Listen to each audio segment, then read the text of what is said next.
for all the people that are coming and are already here.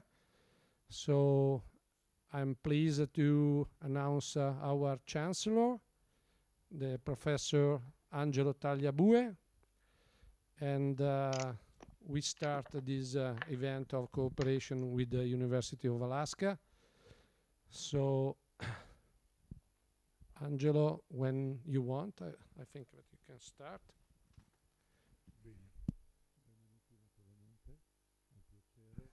Direi che è una serata importante perché il nostro Ateneo ha sempre dimostrato una sensibilità particolare verso un argomento che adesso è abbastanza di moda, ma questa sensibilità arriva da molto molto lontano e quindi è sicuramente un momento in cui adesso andiamo a sensibilizzare ancora di più, perché è un evento aperto alla popolazione su un argomento che è di estremo interesse, perché leggiamo tutti i giorni di eventi atmosferici abbastanza violenti e inaspettati.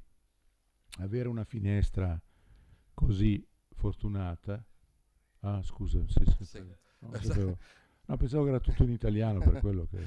So our rector welcomes this event, and he says that it is very, very important for the research, for all our cooperation, and especially within the field of climate changing, and so it is very important, this cooperation. Quindi andiamo appunto abbiamo voluto fortemente questa serata per l'importanza di quello che è il progetto che abbiamo naturalmente in questa postazione, che ci dà il privilegio di poter vedere in anteprima, di studiare quelli che potrebbero essere gli eventi non tanto di un domani lontano, ma di un domani abbastanza vicino. So we wanted to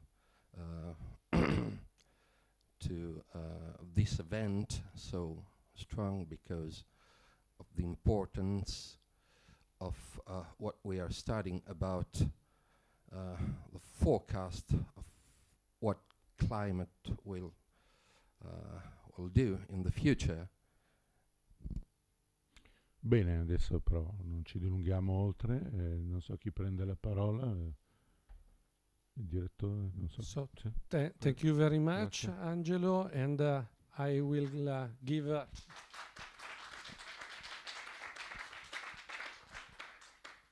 I will ask to the Chancellor of the University of Alaska, the Professor Daniel White, if we can have the picture, so the image of the professor, and please, if you wanted to say some words, thank you. Yes. Do you have it now? I don't see my picture, but is it up? Yeah, we can see very well now. Very good. Well, buonasera. Grazie mille for inviting me to speak with you. I apologize. I do understand Italian. I can understand most everything that's said, but my speaking in Italian is not so good. So I'll just address you in English, and I thank you very much for the opportunity to do that.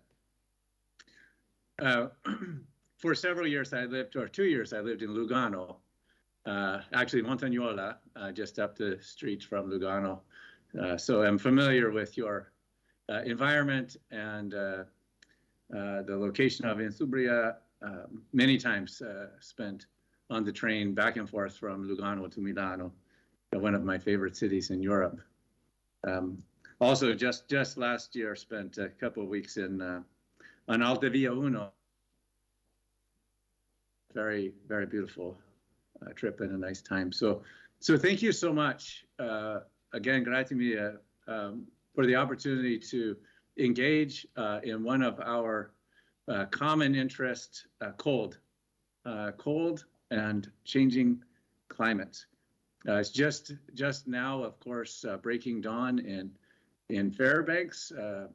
So while we're in different times, we're in the same environment entering winter. And for us and our colleagues around the world, it is the cold that brings us together. Myself as an engineer, of course, I've been at the university for 30 years here in Fairbanks, but only the chancellor for 7. Before that, I also studied the cold, climate, the changing environment, the hydrology, and the water resources. But it's the high mountains, the alpine, the Antarctic, those living in the Arctic like us, or the alpine like you, the ecology, the anthropology, the archaeology, the cryosphere, all these things bring us together. And as we think about it, interesting for us, the changing climate brings very different opportunities, very different environments. But it will always be dark in the winter for us.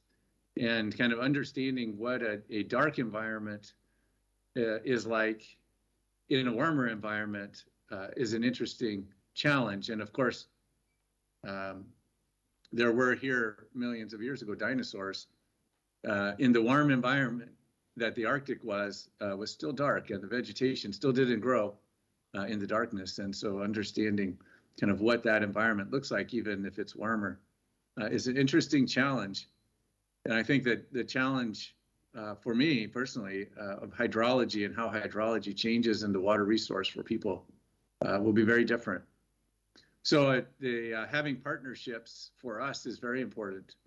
Partnerships in the alpine environment, Insubria, partnerships in the Antarctic environment, and I know you work in the Antarctic, partnerships in the high desert.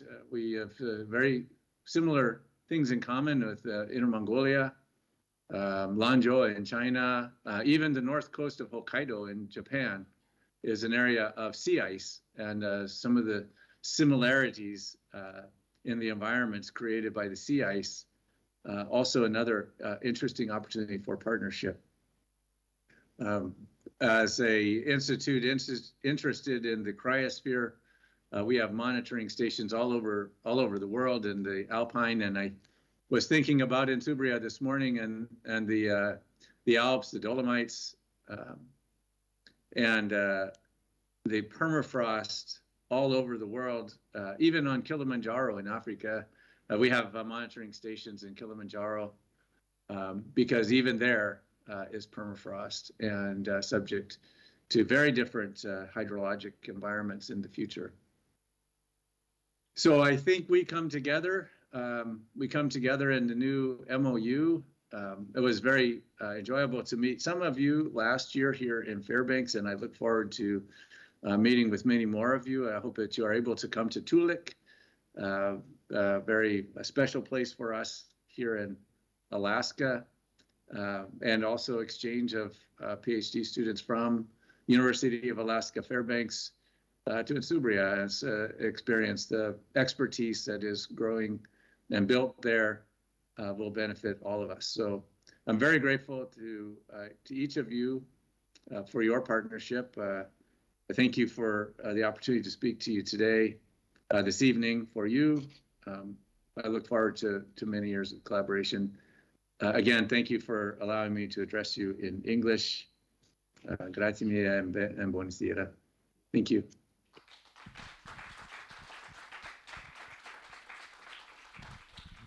So thank you, Daniel, also for the few Italian words, but we understood that you know very well our area, and I think this is really important also for our cooperation in the future. And we hope to see you directly in presence maybe next year.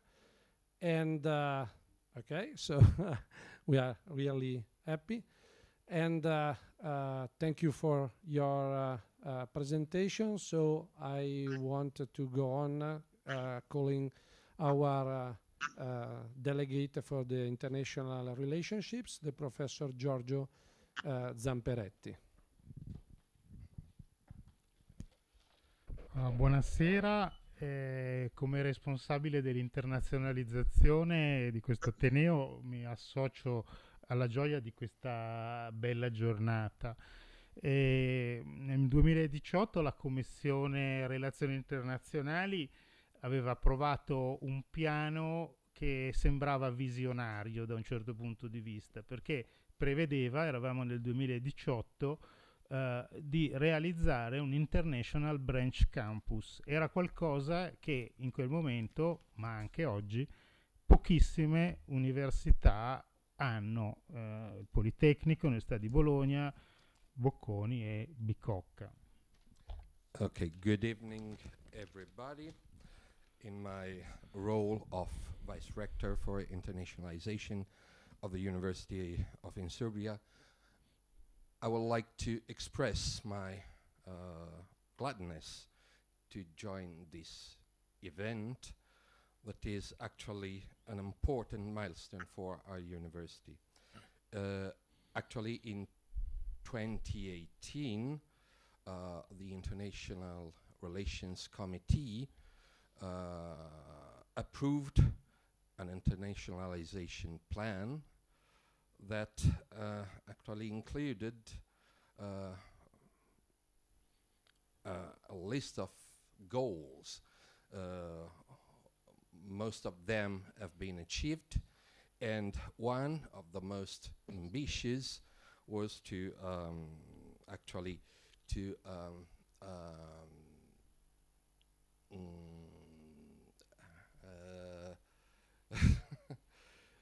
to create an important international branch campus abroad.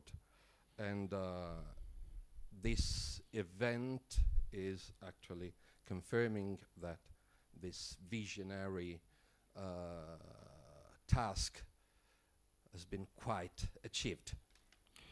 Ecco, ora effettivamente quella, tra virgolette, sogno sta diventando realtà, e per di più in un settore così sensibile come quello del cambiamento climatico.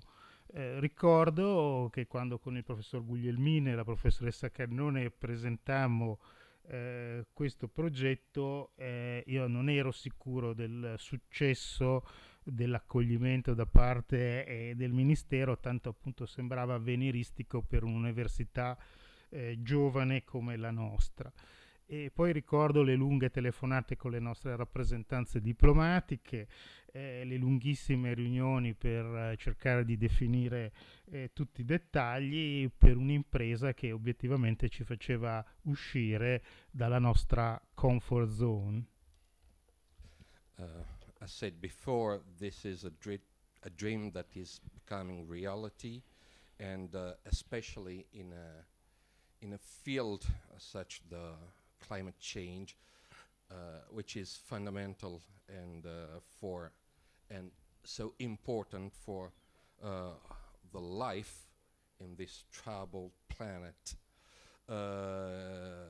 Professor Zamperetti remembers that when Professor Guglielmin and Professor Cannone submitted the project to our Ministry of Education, he wasn't sure that to succeed in this proposal because it seemed too maybe too futuristic for a young and medium-sized university like ours. But he remembers as well the long calls with the Italian embassies and consulates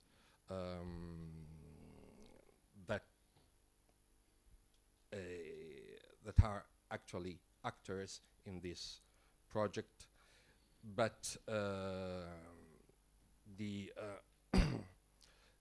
and all the endless meetings that have been performed to achieve this goal.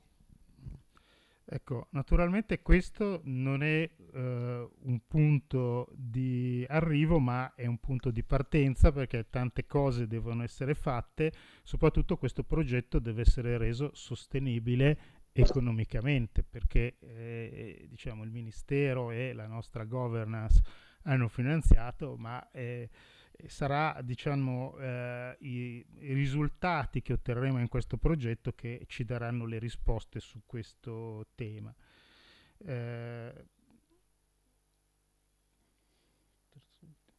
Okay, so this is a starting point, not a final point. We just started with this project. Many things must be done to develop the project and make it sustainable on the financial point of view, and in terms of a long time cooperation. So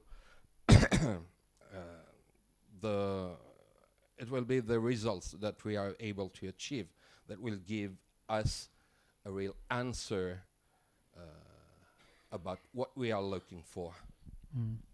Okay, ringrazio l'Università dell'Alaska Fairbanks e il suo Chancellor per essere stato un partner affidabile e costruttivo, e per aver creduto nella capacità dei nostri ricercatori, che peraltro hanno una reputazione di alto livello.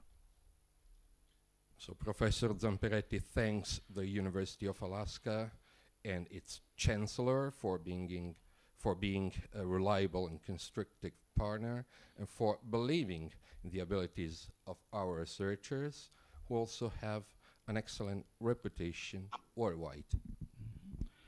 Okay, some words for Professor Chancellor White. I was surprised to know that you know our beautiful region lake, and really we wait you, Como e Varese, to build our relationship, our lasting relationship between our institution. So thank you very much, Professor White, and everybody. Thank you. Thank you, Giorgio. So now I wanted to introduce our general manager, the Dr. Marco Cavallotti. Marco believes a lot on this project because last year was with me in Alaska, and I wanted to thank personally not only you but obviously also the Chancellor. Grazie per avermi riservato dello spazio in questa occasione. Ringrazio il rettore dell'Università dell'Alaska per questa opportunità. Io sono stato in Alaska lo scorso anno proprio per approfondire quelli che possono essere, che dovevano essere gli aspetti amministrativo, contabili, giuridici, insomma la parte più noiosa, burocratica dell'operazione, ma questo è il mio mestiere.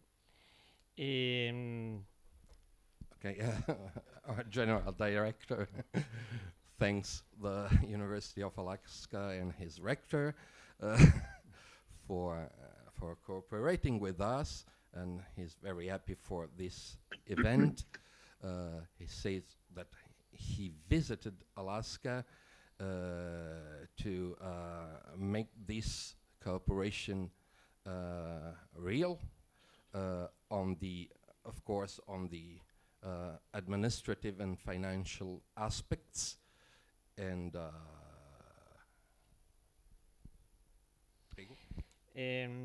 più in generale, oltre a diciamo nel mio ruolo devo riuscire a mettere a terra quelle che sono le iniziative dell'Ateneo in tema di sostenibilità, sia sotto l'aspetto di formazione, ricerca, terza missione, quindi di trasferimento delle conoscenze al nostro territorio, e una quarta missione che non è declinata formalmente dal Ministero, ma che l'Università si è data, che è quella di avere un Ateneo sostenibile. In my role of general manager of the university, I have, let's say, three main tasks that are to boost research, training, or, well, teaching actually, and the knowledge transfer to our territory. But I have a fourth task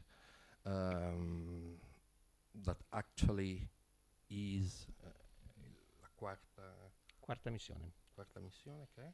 che è la sostenibilità dell'Ateneo. Sustainability of our university, of our institution.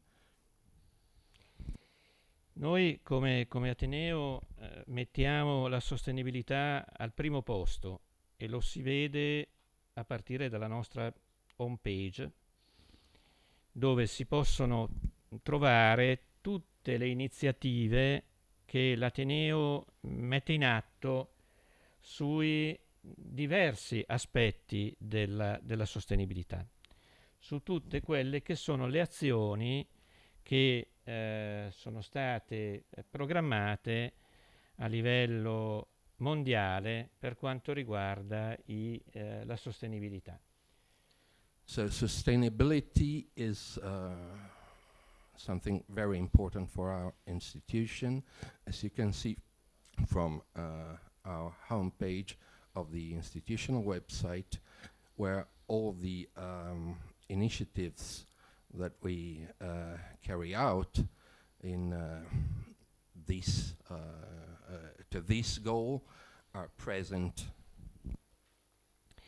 E l'università interviene sui 17 obiettivi, su ciascuno dei 17 obiettivi che sono stati individuati, e promuove azioni per tutti questi obiettivi.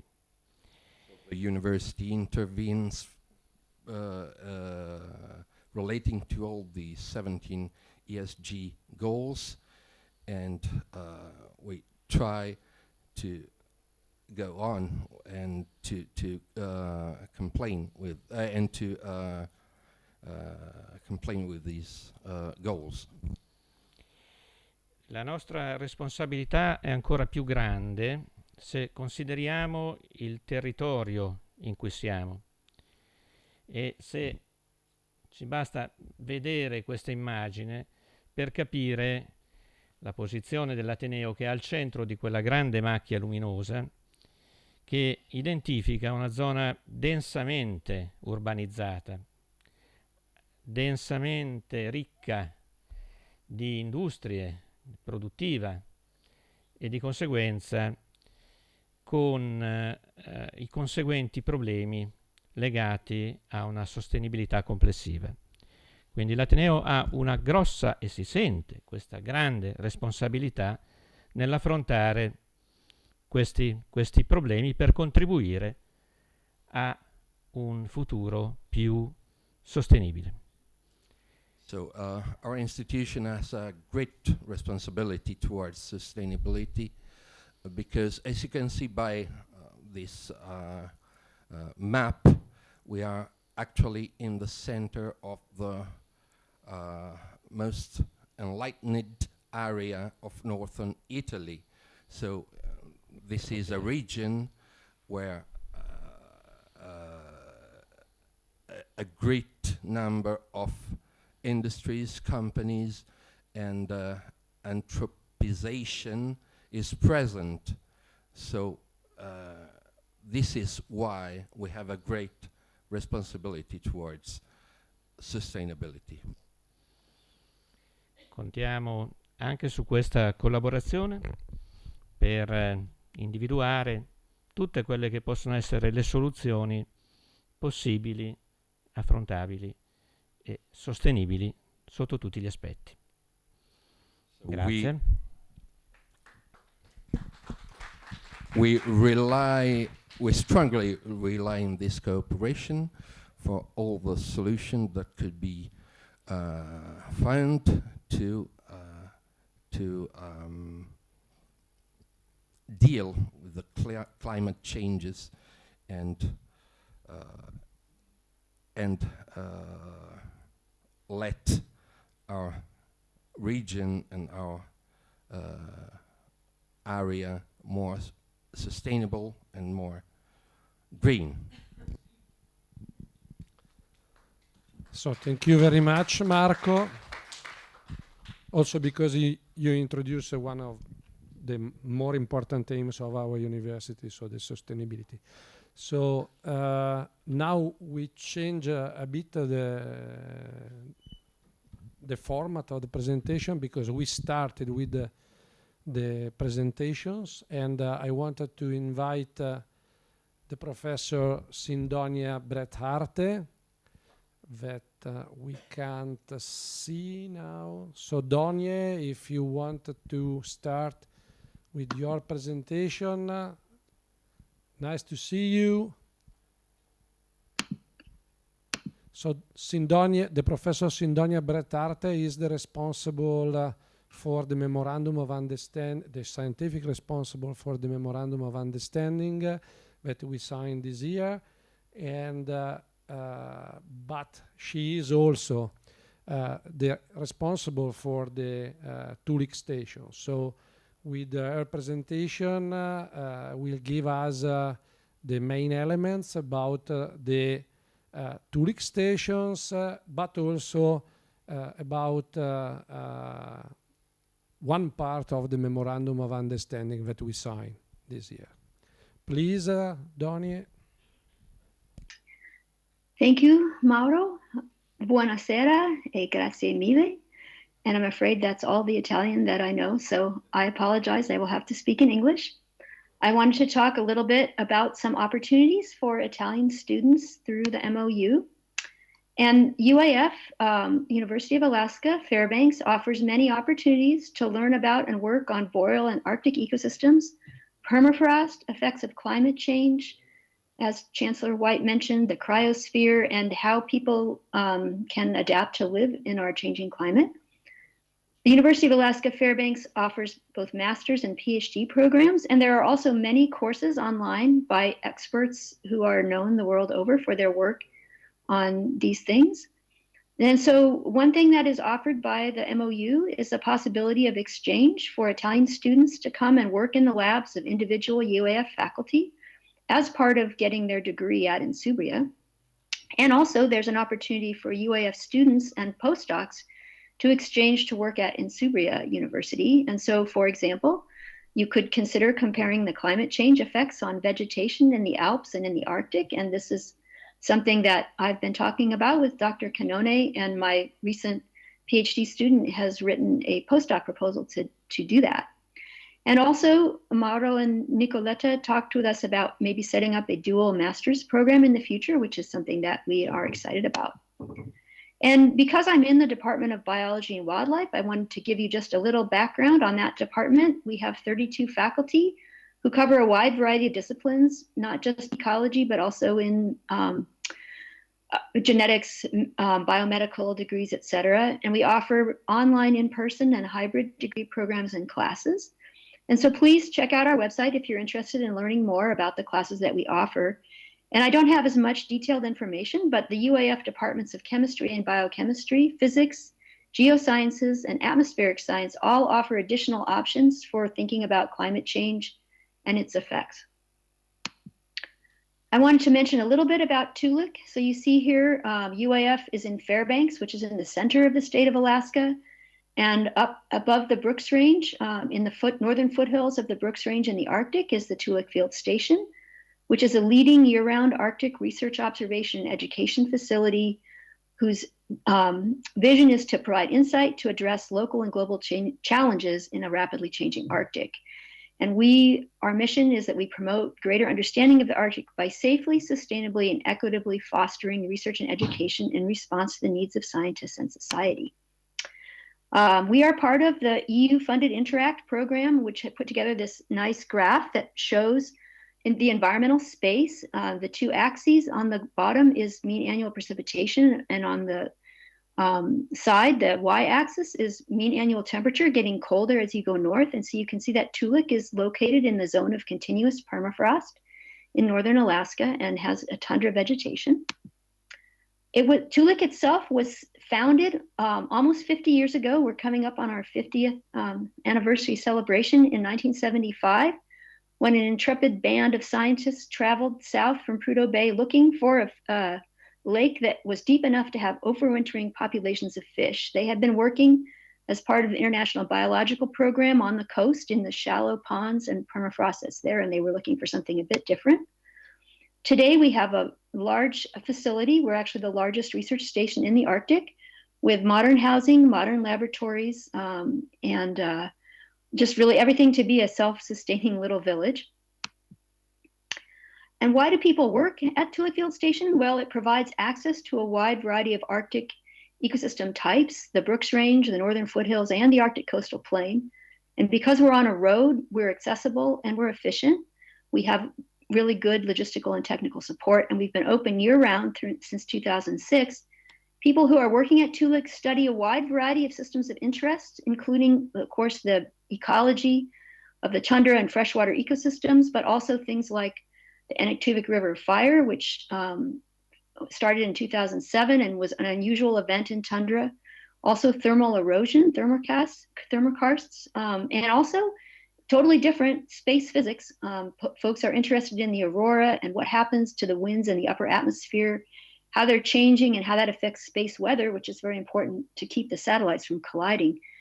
And of course, climate change is very rapid at high latitudes, so we have a strong interest in the fate of all the stored carbon that's in northern ecosystems, both the boreal forest and the tundra. We have collaborations with national and international researchers, and we are very happy to welcome Dr.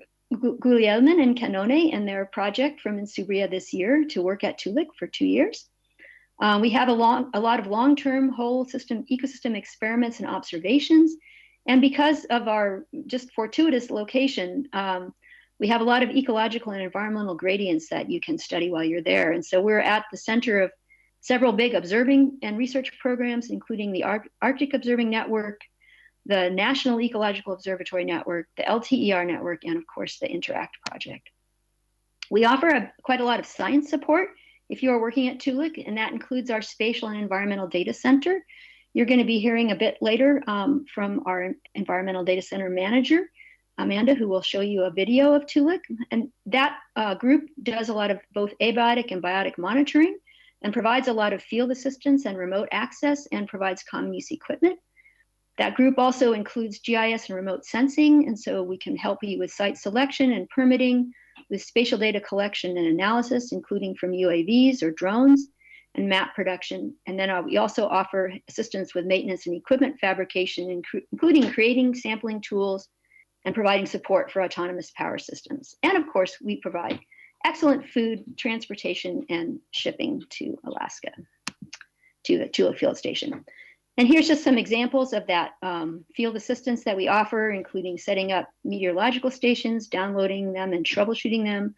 We make measurements of phenology, which is the timing of life events in vegetation and in animals.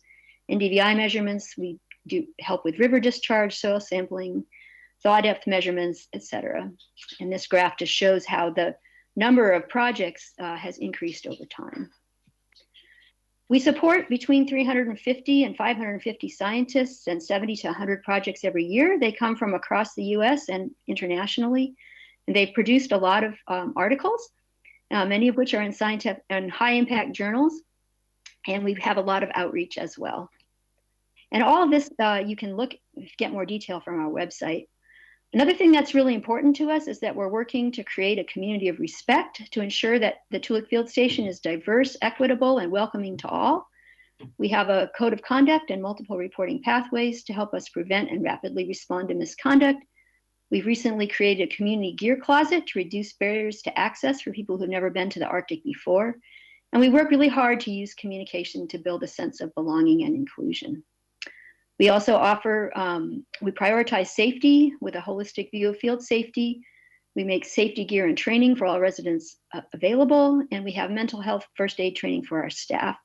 We have an EMT on site in the summers when researchers are at the station and in the winters when there's a lot of researchers. And I just wanted to show this a little bit about station occupancy near the end here. So these graphs, the blue shows the scientists, and then the Others are construction personnel that help with logistics upgrades, and of course our staff, including the basic staff that help with logistics, operations, and maintenance, and then also our SEDC staff.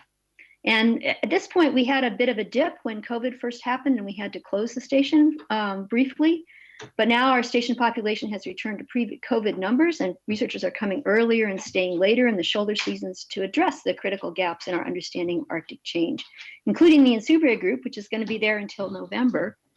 And this just shows our station occupancy, and you can see that most people come in the summer, but we have a lot of opportunity to come in the winter also. And so we welcome guests who want to do some research in the cold Arctic night. And that is the end of my presentation. And grazie mille, and welcome to Toolik Field Station and the University of Alaska Fairbanks.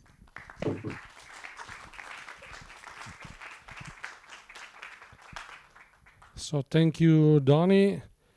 Now I will try to go on with the presentation of our project and of our memorandum of understanding. Just to so I don't know if you can see the presentation also overseas.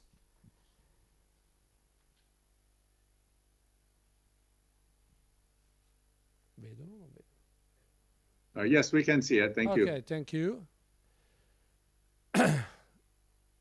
So this is just a picture of the travel that we did last year with Marco and also with the students, because one thing that we didn't tell is that thanks to the our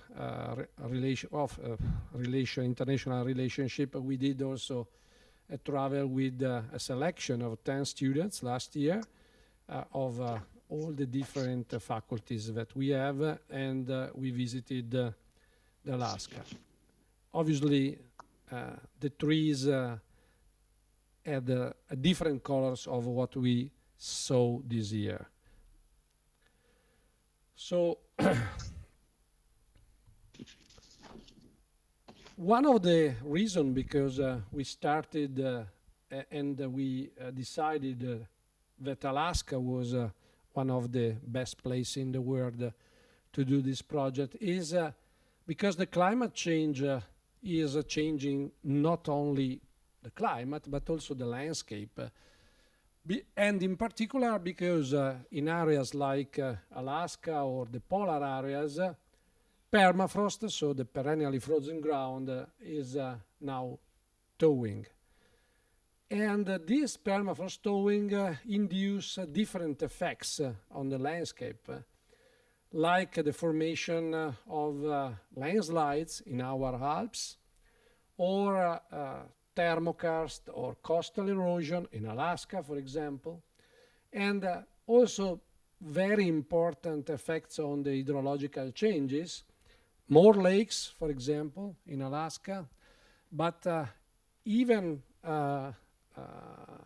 drier areas, that is exactly the opposite in other polar areas like the Antarctica. But above all, the methane and the CO2 are increasing their emission from the ground that is thawing.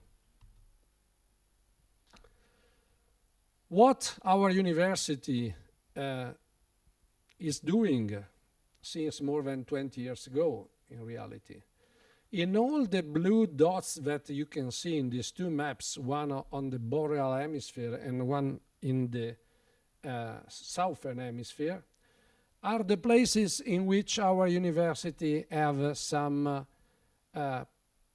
perennial or long-term monitoring station, not only to monitor the permafrost changes, but also the carbon fluxes and the vegetation changes in terms of coverage and composition. But in the last presentation of today, we could have much more details about that. So in this sense, we are lucky because we have as you can see in these pictures, a quite nice latitudinal transect in the southern hemisphere. We are the only university in the world that we can have 4 different sites between 74 and 60 degrees south. And we have a couple of sites in the Alps and in the Svalbard Islands, together with the National Research Council, Italian National Research Council. But now the new star, the blue star, is in Alaska. And Alaska is very important. Why? Because it's one of the 3 areas in the world in which the air warming was greater in the last 100 years. So in some sense, we have different sentinels of what is happening in our Earth. And we have the honor and also the difficulties to manage all these monitoring stations. But we hope that the cooperation and the expertise of University of Alaska, the Green Star can become the more important of this network. So in detail, the project that was funded, as Professor Zamperetti mentioned, by the research ministry and above all by our university, aims different things, but in particular to favor the international relationships with the exchange of students, with the exchange of PhD, with the postdoc, or with the promotion and the creation of new master courses with the University of Alaska, but also to increase our scientific productivity. And the University of Alaska is one of the, at least on the climate change effects, is one of the most important university in the United States. So for us is very important to start this cooperation.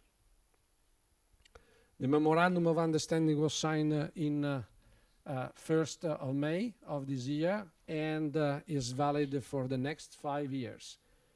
And in terms of research, the ongoing projects now are focused only on the monitoring of the fluxes, the carbon fluxes, the relation between the vegetation, the climate, and the active layer thickening. But in the future, we hope that also other professors, other people in our university, and also in the University of Alaska can cooperate to develop other research topics. One of these is already started, because also the microbiology that is a part of the monitoring of the fluxes is already started with this year. And we have also here in the classroom the Professor Marinelli that is the responsible for this part of the project. Regarding the teaching, as Syndonia mentioned, we have already started to think about a possible master thesis in climate change, sustainability, or something like that. But obviously, the way to reach this kind of goal is longer than to start with the project like what we did.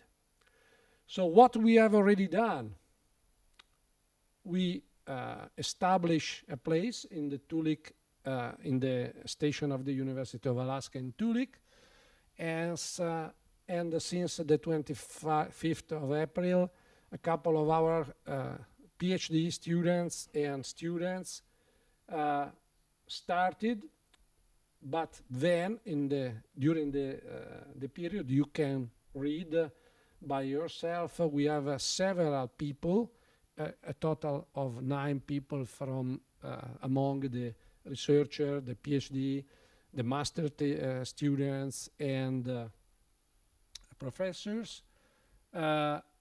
And we started this project in terms of snow monitoring, obviously in the first part of the season. Then we started to select and install the carbon fluxes and vegetation monitoring.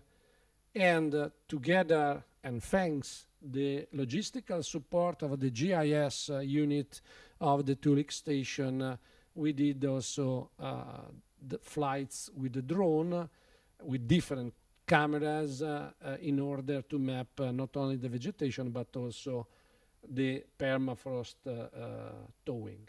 The activity of this year will finish on 9th of November.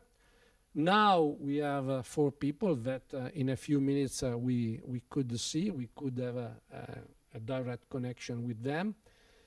And in detail, just to show some images of what our students and our researchers are doing is, for example, the snow monitoring. You can see that there is not a lot of snow in Alaska, as many of the people can imagine, because Alaska is a desert, so there's not a lot of snow. But the snow can remain for many months during the year and can change completely the temperature of the ground and the condition for the vegetation development. So for this reason, small changes in areas like this one are much more sensitive, are much more important than in other areas. And this is one of the reasons because we need to go there.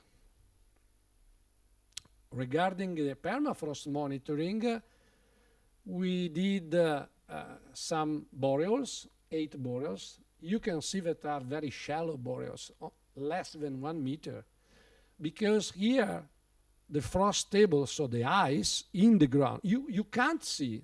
If you see this image that are during the summer, we have grasses, shrubs, plants, no ice, no snow.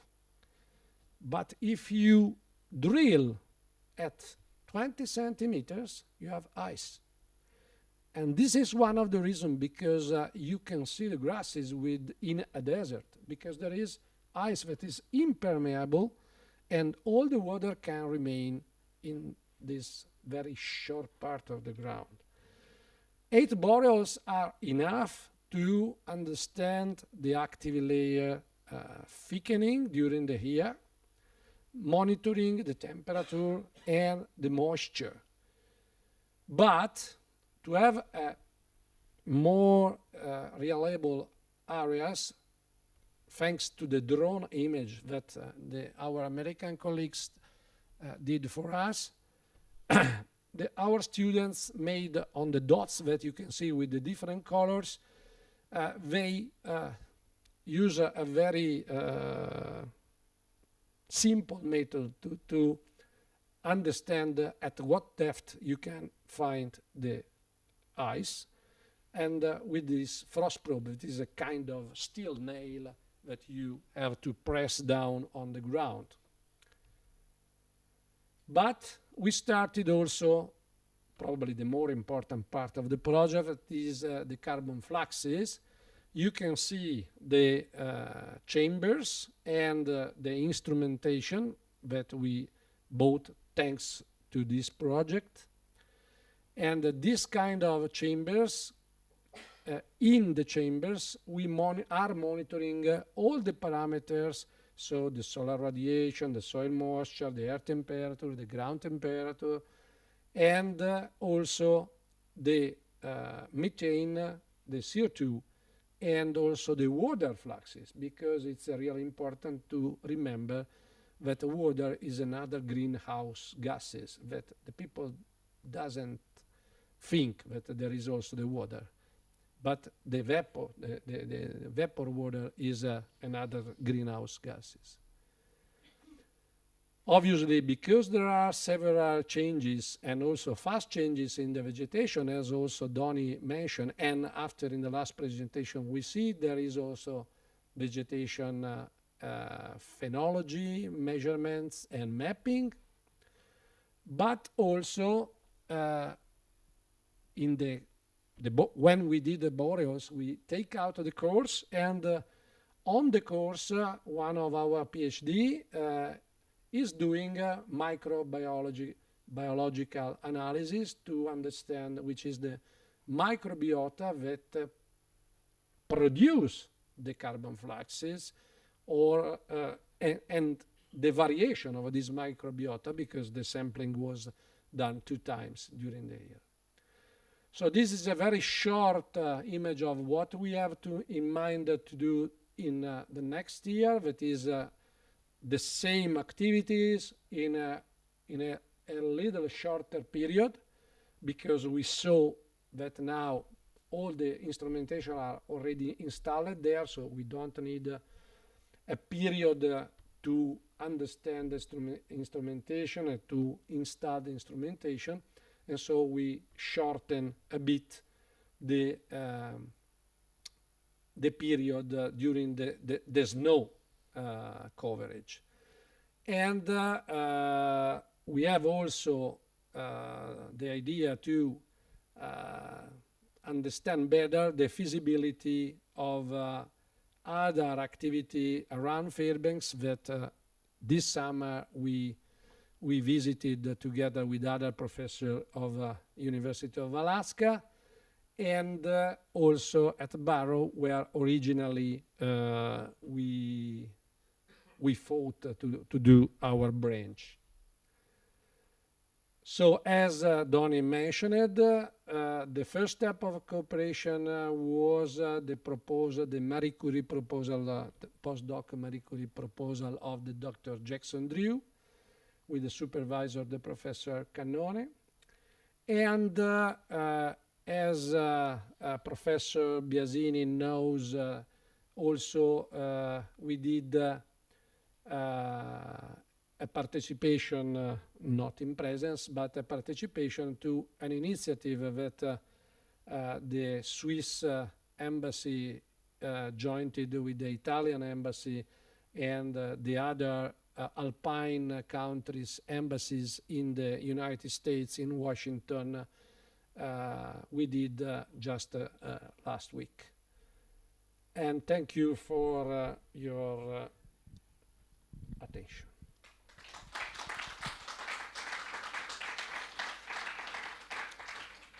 And so now I want to invite Amanda Young from Toolik. Can you hear me? Yep, I can hear you.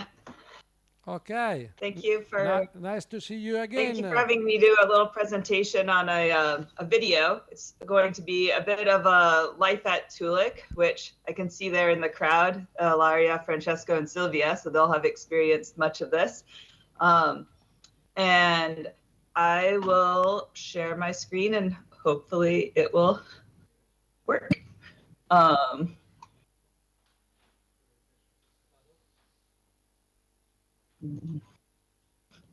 Apparently just a second. My apologies.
Thank you, Amanda, for the overview of the Toolik scenery and the Toolik station.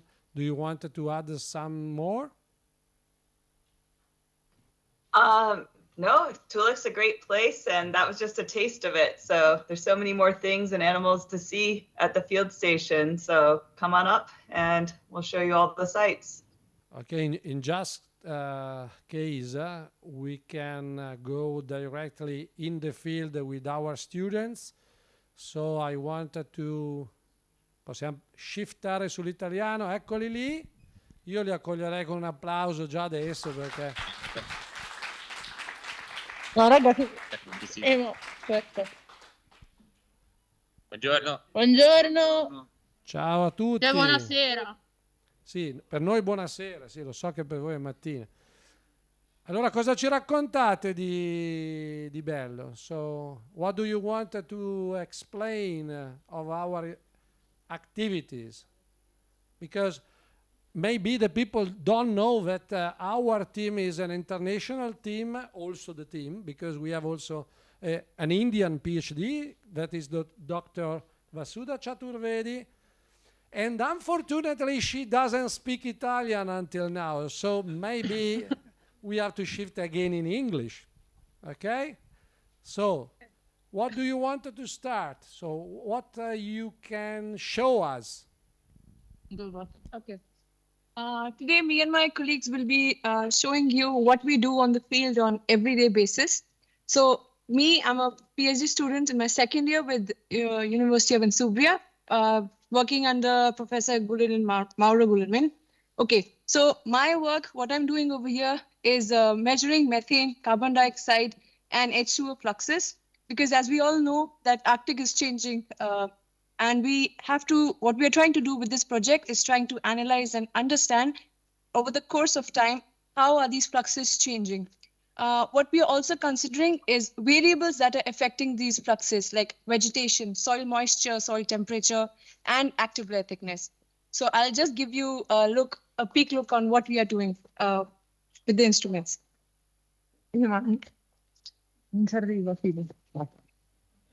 Okay. So this is one of the prototypes of the closed chambers we are using. And that's the state-of-the-art instrument, LICOR. That is methane, carbon dioxide, and H2O. And on the field, can you zoom in? Yeah. Okay. So here are the instruments that we also use for measuring soil temperature and moisture with the fluxes, because these are the environmental variables we are looking upon, and also the vegetation on the side. So how we start with the measurement is recording all these instruments with the soil moisture, temperature, and vegetation, and the methane fluxes. So that's how we start with the measurements for the day. And for the remaining vegetation type, my colleague Chiara will introduce you about it. Hi everybody, I'm Chiara, I'm a PhD student at the University of Insubria, and I work on vegetation with Professor Nicoletta Cannone. The sites here in Toolik are free and are different. There is dry tundra, tussock tundra, and wet tundra. And there are different types of species in the vegetation and also in communities. And what is how the vegetation impact the fluxes on carbon dioxide. And what we do here is the phenology monitoring. So we study the growth of the plants, of target plants, that my colleague Ilaria, that now is in Varese, found when she was here. And what we do is understand in which phenological phase that plants are, understand which is the correlation with the phenological phase and the carbon dioxide fluxes. Another thing that we do here, and we did, is the vegetation map of the Insubria site area. I thank Ilaria to did some releve, and thank Nicoletta to did other releve. And what we try to do is to understand which vegetation community are along the area and along the transit. Now, I would to present my colleague Filippo that speaks about permafrost. He is a master student. I am Filippo. I'm a master student in environmental science in Insubria. Right now I'm working on my thesis with Professor Mauro Guglielmin. Here I show you about some analysis of the active layer thickness. So we are right now using boreals, as mentioned before, and we are monitoring soil temperature at different depths, starting from the ground surface temperature. These boreals are in each plot of the measurement fluxes, and yeah, we want to compare this kind of data with the one of the fluxes, because we expect that higher temperature match with the higher methane fluxes emission and also carbon dioxide. Here I show you just a simulation of how the boreal works. We are the data logger that are working on the field right now. So now we are just using a simple thermometer. We measure the ground surface temperature like 2 centimeters depth, and yeah, now we are making stabilize the instrument. Right now we are measuring a value of minus 0.3 Celsius, and this is because right now the temperature in the end of the summer are dropping down, so the active layer is starting to froze from the upper part. Some dynamics are like that. And we use also another simple instrument to study the active layer.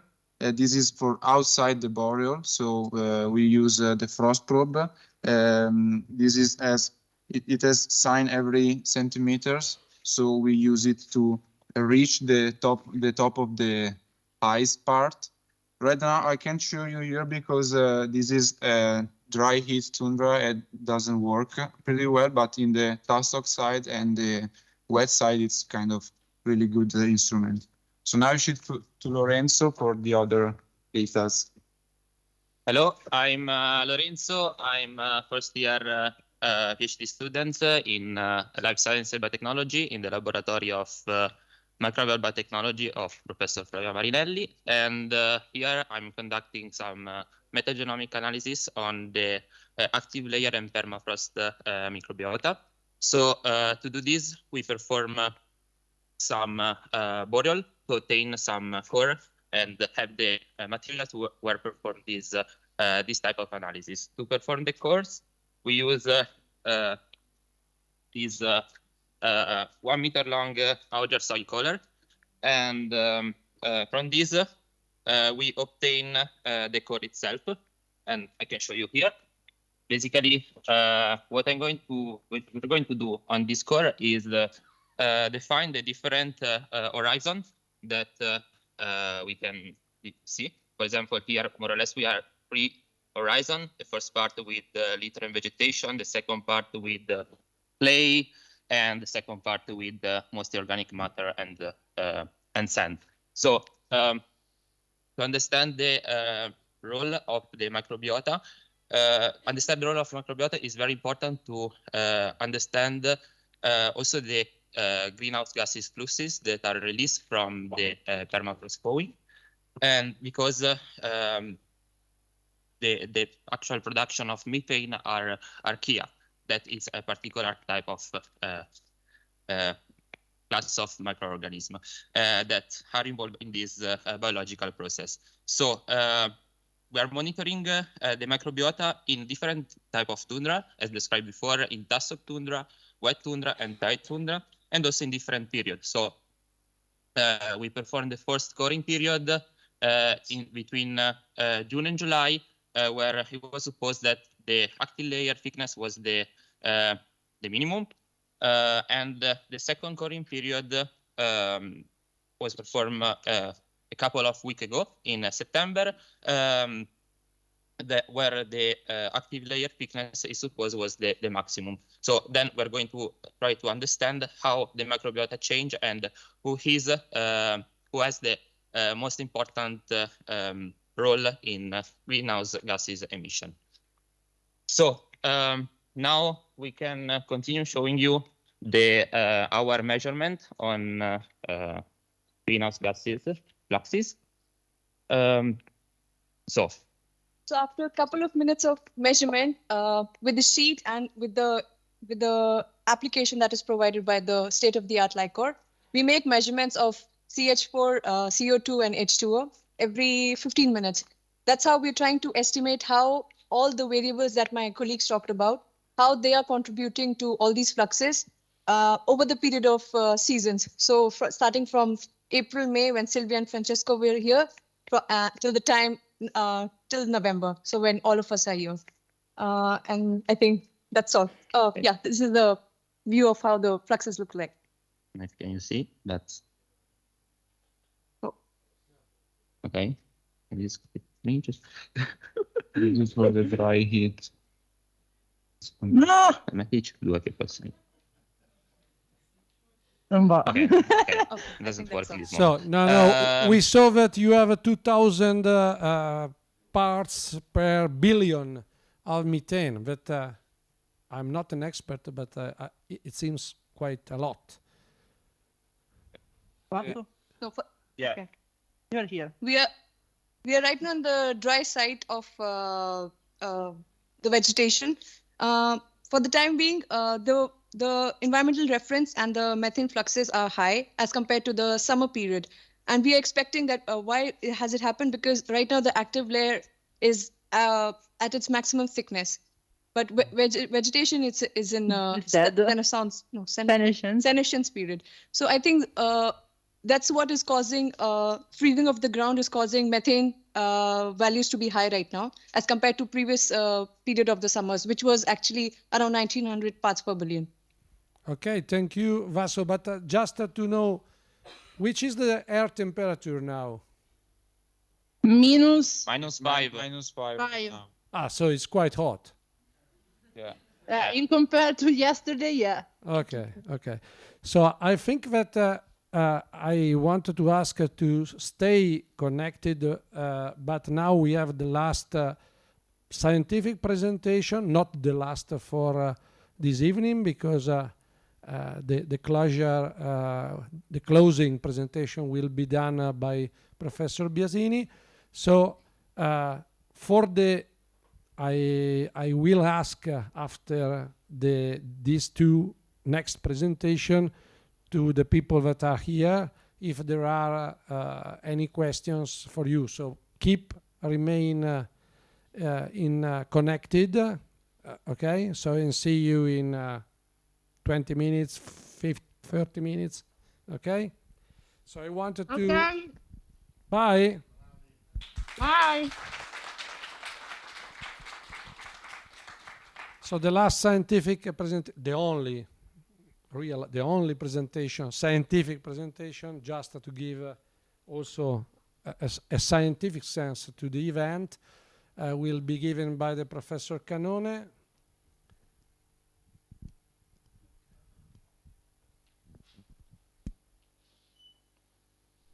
Okay, it's working. Okay, thank you for coming here, and thank you for... No, but I think it works. Lavora, giusto? Si sente? Okay. My presentation will be an overview of the scientific topics that brought us to cooperate with Alaska University of Fairbanks, but also to establish other international cooperations and scientific research on the topics of climate change. In particular, as Mauro mentioned before, now climate change is a problem that we can't ignore because air temperature increase with a rate and with a rapidity that is not known in the history of our planet, because you have to consider that in the past our planet experienced a period of very strong warming, but this warming was achieved in thousands of years, not in less than 150 years.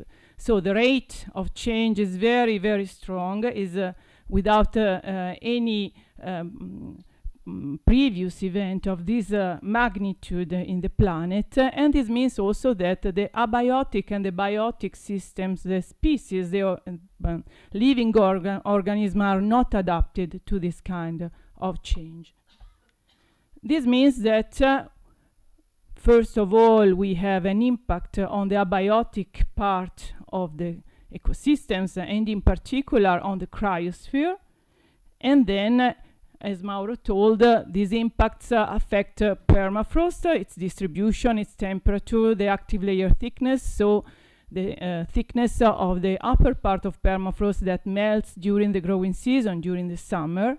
And this affects also the water, the hydrology, so the water distribution, the water accumulation in the ground, the soil characteristics, and obviously what grows over the soil or within the soil, so the vegetation.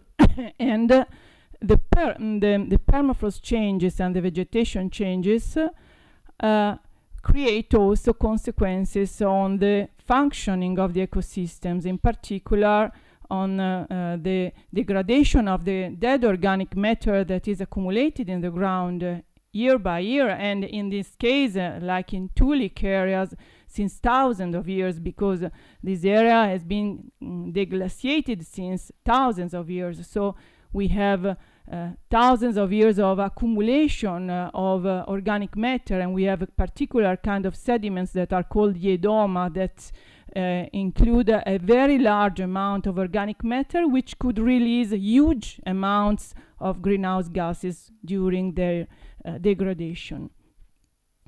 And obviously, the changes of the abiotic components that are triggered by climate change, so changes not only of air temperature, but also of the precipitation regime, of snow cover in particular, trigger changes of the biotic components.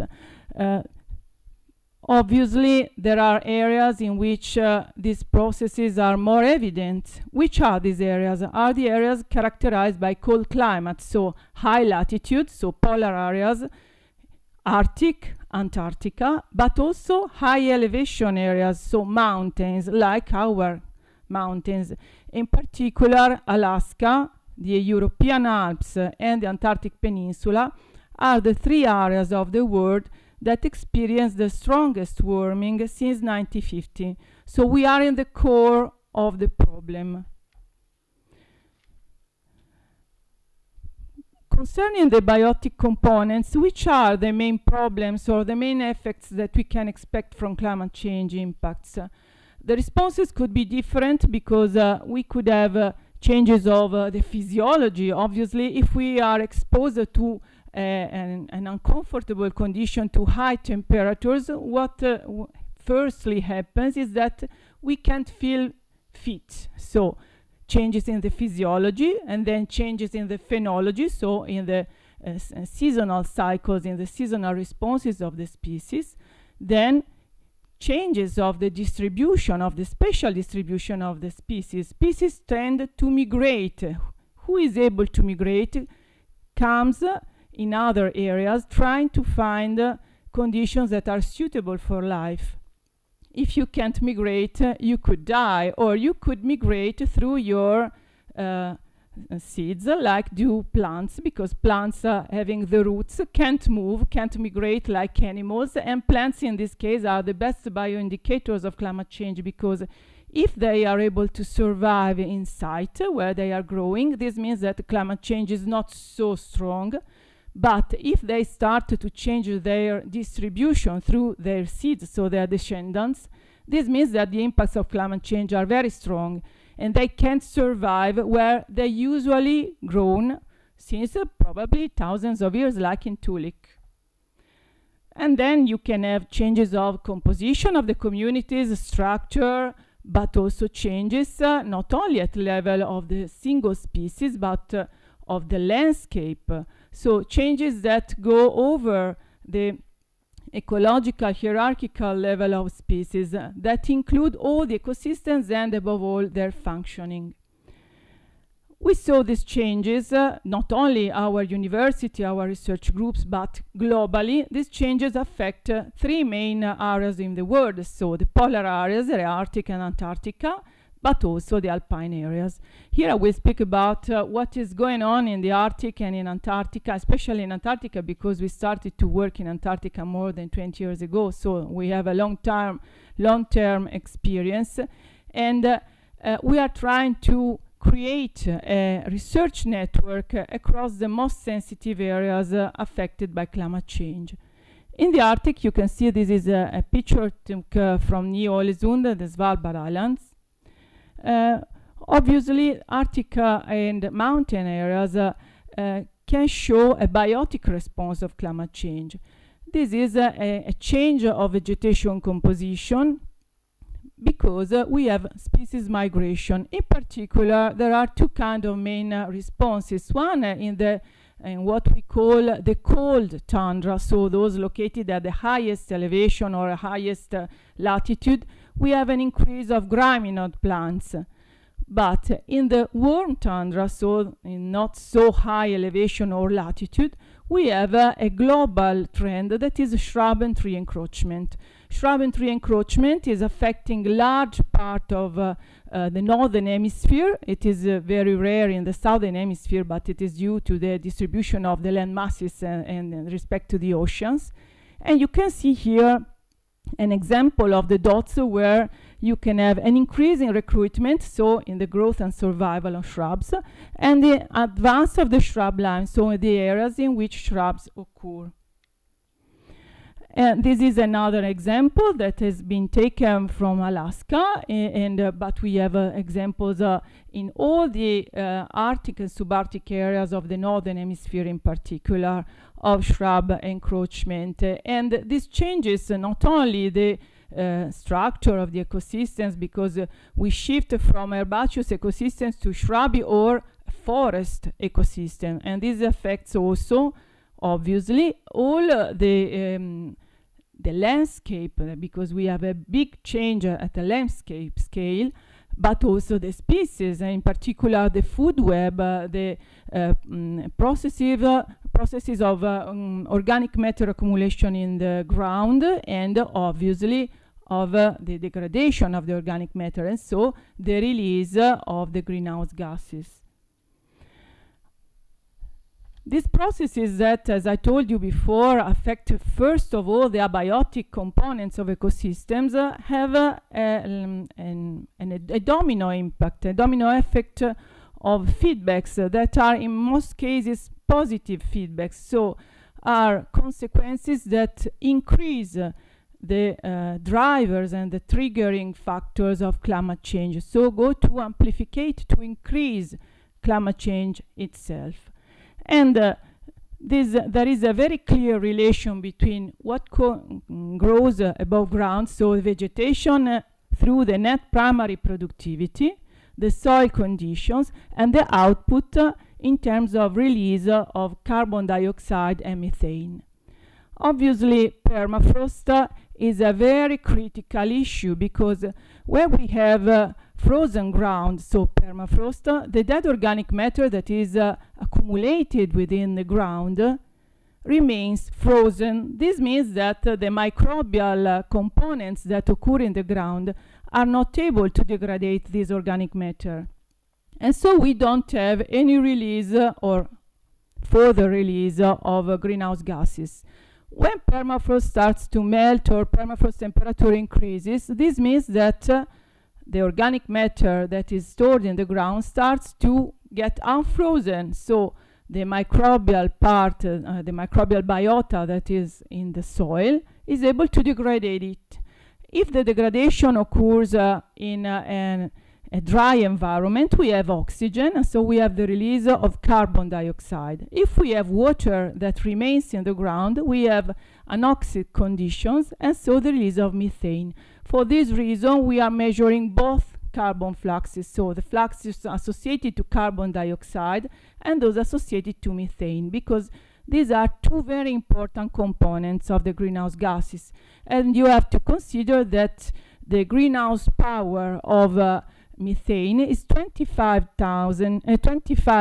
times stronger than the power, the climatic change impact of carbon dioxide.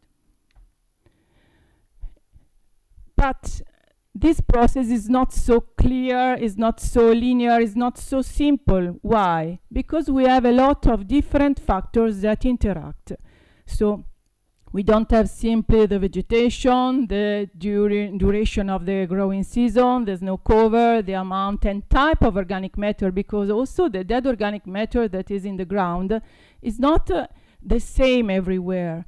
The capability to be degraded depends on the type of vegetation, on the chemistry of the soil, on the macrobiota that is occurring in the soil. So there is a lot of interaction and complexity in this kind of situation. And this means that we are not sure whether climate change could turn the Arctic or mountain ecosystems in sinks or sources of greenhouse gases. And this is the reason why we need to increase and improve the research and to have more data on the carbon fluxes across a very different kind of environment, locations, latitudes, elevations, because increase the data set allows to understand better what is going on and provide models to forecast what may happen also in the future.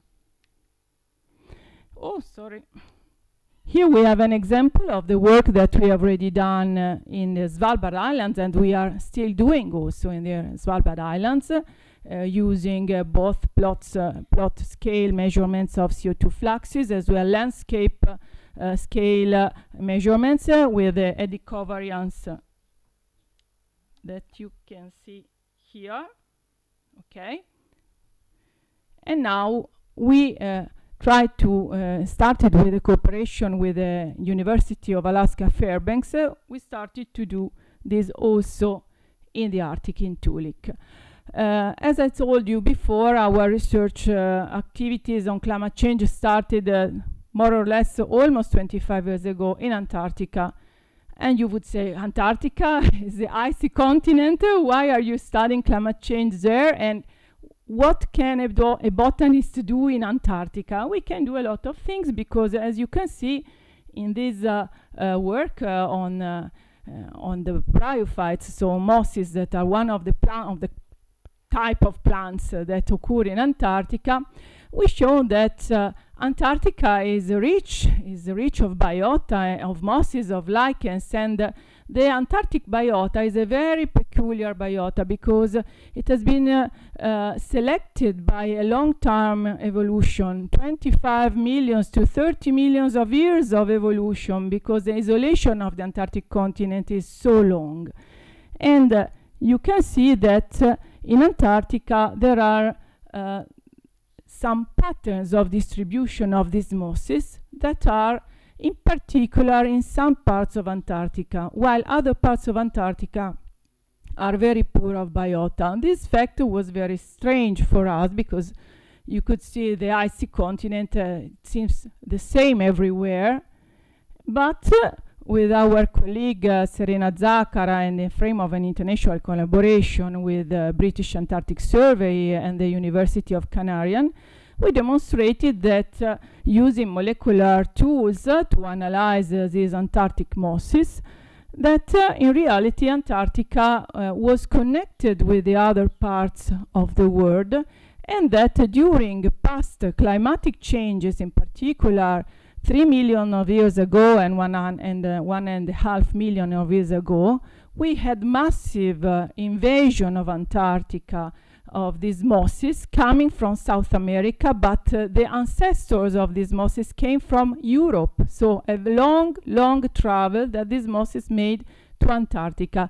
And this is the witnesses, the indication that past climatic changes that occurred over a very long time with rates much lower than what is happening now had a very strong impact on the biota of this fragile continent.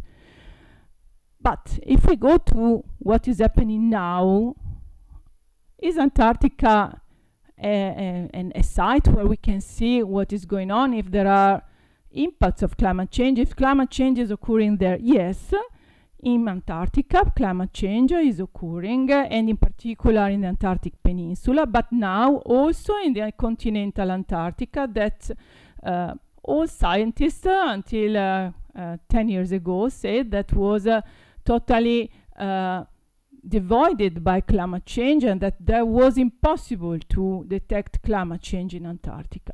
Our research group demonstrated that even in continental Antarctica, climate change is occurring with changes that affect permafrost, active layer, and the vegetation, even in continental Antarctica, that we can detect even in a short time, so in 10 or 15 years of monitoring.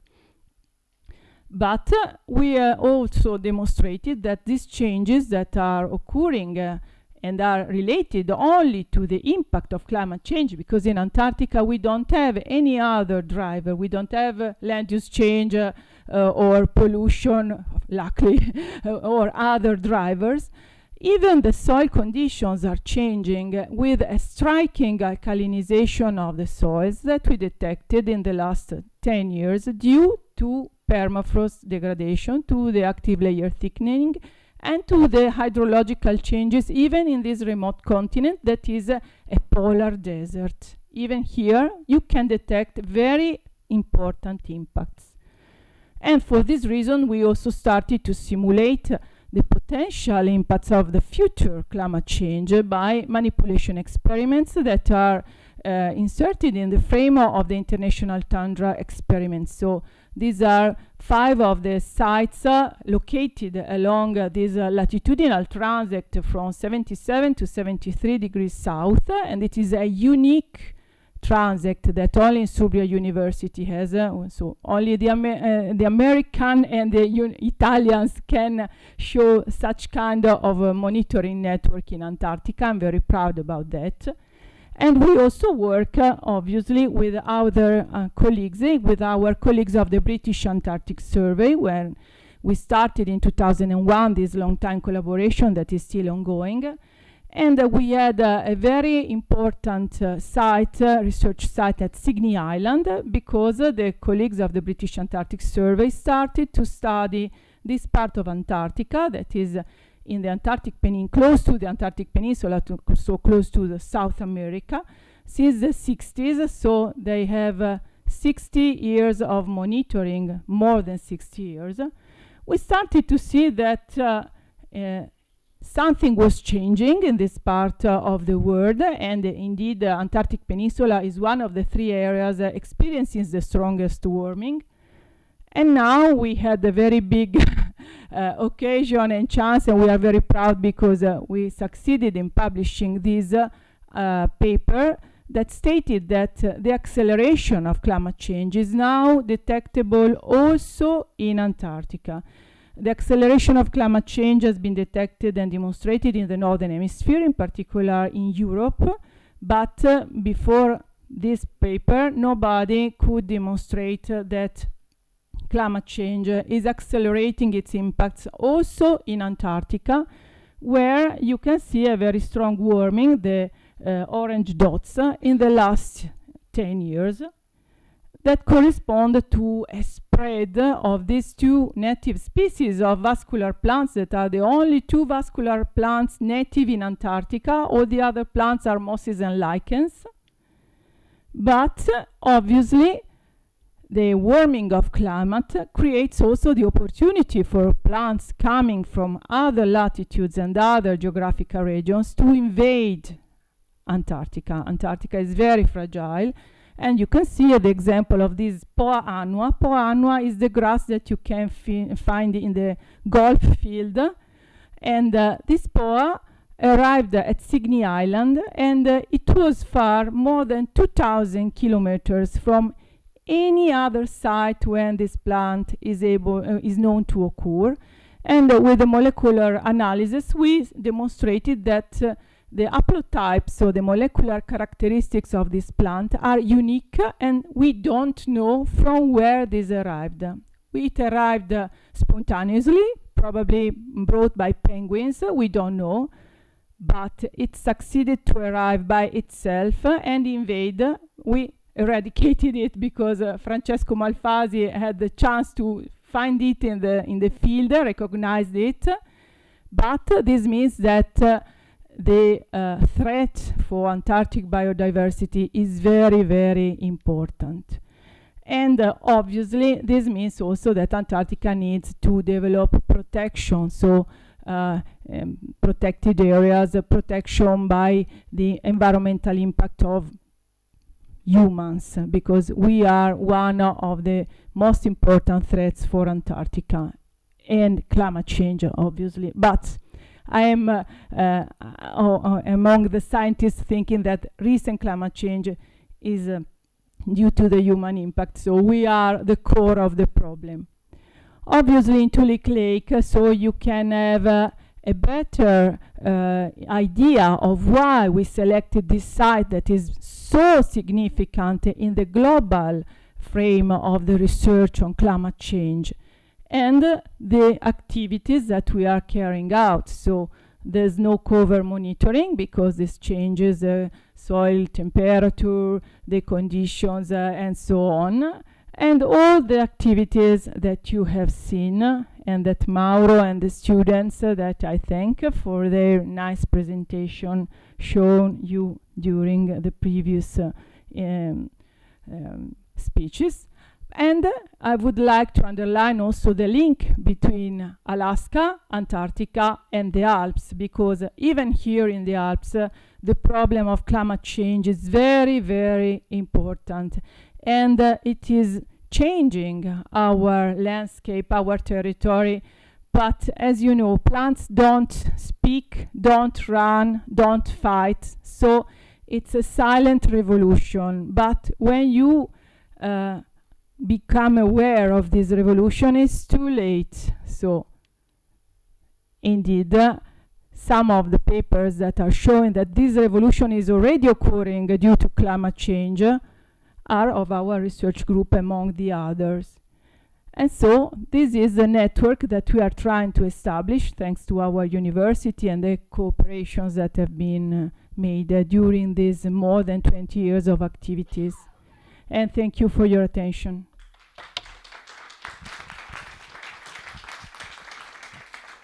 Thank you, Nicoletta, for the large overview of our activities. And now I wanted to invite Professor Maurizio Biasini to explain what he is doing in Washington. I suppose that you are there.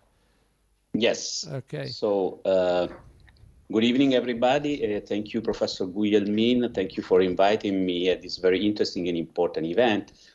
So thank you to Professor Tagliabue, Magnifico Rettore. I think that the Professor White is not commented, but to all the representatives of the University of Alaska. I will try to tell you in really few minutes, also because I'm separating you from your dinner, why I am talking to you from the Embassy of Italy in Washington. So first of all, to reassure you, I am a colleague. I am a professor of physics at the University of Perugia, but I'm temporarily on leave from the university and working for the Ministry of Foreign Affairs as scientific attaché at the Embassy of Italy. And I'm particularly glad to say a few words today from here, first of all, because we are living a historic moment, which clearly demonstrates how scientific cooperation is key for responding to cross-border challenges, from the pandemic to climate change we are discussing today and even beyond. Science at the same time is also, it is proven, the source of disruptive technologies, big data, AI, artificial intelligence, which is very discussed these days, but also quantum technology, future technology that are and will radically transform our economies and also society. From a national point of view, as you know, in this context, Italy, through the National Recovery and Resilience Plan, is promoting somehow unprecedented strategic investment in human resources and research infrastructures, like the 5 national centers on strategic areas or the extended partnerships, in order as a collective effort to facilitate collaboration among different national actors, both from the public and private sectors. In this context, of course, international collaborations are of paramount importance. They were previously based mainly on relationships among research groups or even individual researchers, but now are progressively structured through institutional agreements among universities, like the one you have signed last year, or national centers, on private sector, which in many cases, like in your case, involve many researchers and professionals from somehow different disciplinary fields.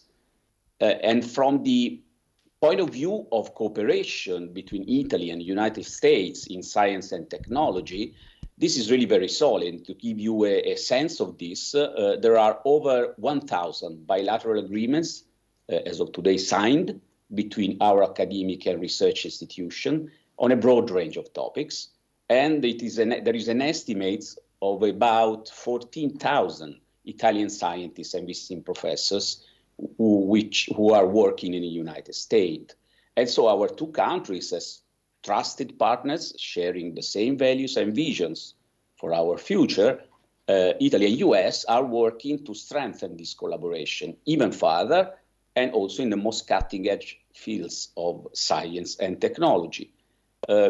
To this, what is the role of the Minister of Foreign Affairs? What is the role of diplomacy? Well, diplomacy must be fully engaged because scientific collaborations requires the joint efforts of scientists on one hand, but also science-minded diplomats or policymakers. And diplomacy can help both bilaterally, but also in multilateral fora, to foster scientific cooperation and really to tackle global challenges. At the same time, we can try to help and cooperate more scientists, researchers, and business of countries like Italy and USA. Our scientific office at the Italian Embassy tries to play an active role in strengthening bilateral science and technology collaboration, facilitating cooperation between subjects from the two countries. And furthermore, we try to support strongly the Italian scientific community in the United States. In particular, important network of researchers like ISNAF.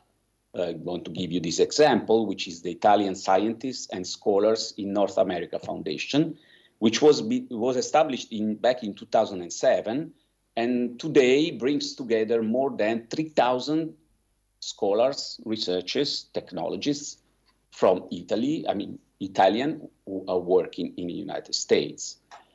From the formal point of view, last January, we had in Rome the renewal of the formal Italy-US agreement on scientific and technological cooperation, which dates back to 1988, and it is renewed every 3 years. So in Rome, the two countries, the two governments, has defined the new strategic priority sectors for our two countries, and these include physics and astrophysics, quantum technologies, natural disasters and climate change, agri-food, health and life science, and ICTs. So in particular, we are trying also to strengthen cooperation in the field of emerging technologies.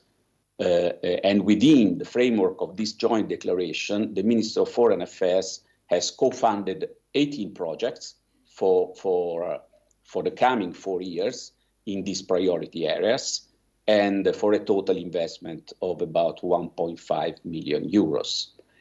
And with regard in general to innovation policies, I would also like to remind that the Italian government has very recently established in San Francisco Innovit, which is the first Italian innovation and culture hub abroad. It's a sort of a unique platform for promoting translational research, startups, and also venture capital.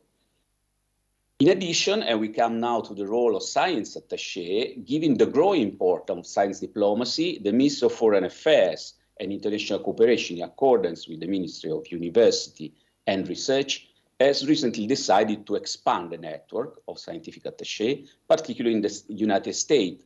So indeed, we have one space attaché here at the embassy, and soon we will have a total of 7 scientific attaché, 3 here in the embassy and 4 in the general consulates of San Francisco, Boston, Chicago, and Houston. This somehow should guarantee a more effective and capillary support to our scientific communities like yours, and further promote bilateral initiatives in science and technology. In particular, regarding climate change, Italy and US has established since 2013 a formal bilateral working group on earth science, and over 200 researchers from Italian and US universities, research agencies, are actively participating. And since the project Insubria Polar, which was so nice to hear details today, is definitely relevant for this working group, I strongly encourage, as already did with Professor Guglielmin, to contact the working group co-chairs and present there your activity. And as Mauro mentioned, your work, your project has been really very well received from your recent presentation at the event organized by the Embassy Switzerland, together with us, the Climate Innovation, USA Meets the Alps. Let me mention, last point, I believe that the exchange of students and postdoc, which is a key element of your project, is also an area of paramount importance for the Italian system, for the Italian university. The recent rankings, results of rankings at European and international level clearly show that on average, we are lacking on the internationalization of our university. So I believe that your initiative is really paramount importance as a brilliant example of student exchange in the education sector. And so I invite you to promote even more this aspect. And so regarding this, let me briefly finish on a personal note. When I was watching and listening to your students from Toolik, and in particular the undergraduate student taking measurement there, I could not avoid going back with my memory to July 4th, 1989, which was the date I arrived in the US. I was a third-year student of physics at the University of Perugia, and thanks to an exchange problem, I was able to start preparing my undergraduate thesis there, taking measurements in that case on cosmic rays for accelerator physics, so a different field. But anyhow, I think that this is a real great added value which goes beyond the technical education of students, but is really of paramount importance to help educating our future generation. So thank you really very much for this opportunity, and I can assure you that we as scientific attaché here in the US are here to help promoting, consolidating agreements, or expanding your brilliant activities. Thank you so much for your attention. Thank you, Maurizio, for your kind words, especially at the end, about our project. And we hope to have the chance to cooperate also with the embassy in the next future.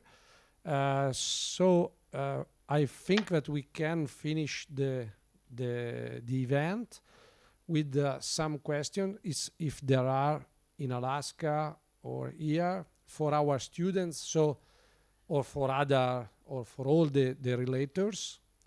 And so I ask also to our students to connect again. Also, are there any questions? Ci sono domande?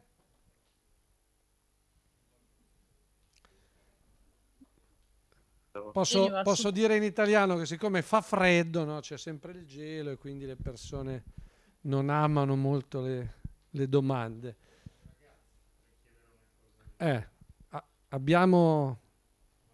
We have a question from Professor Zamperetti for the students.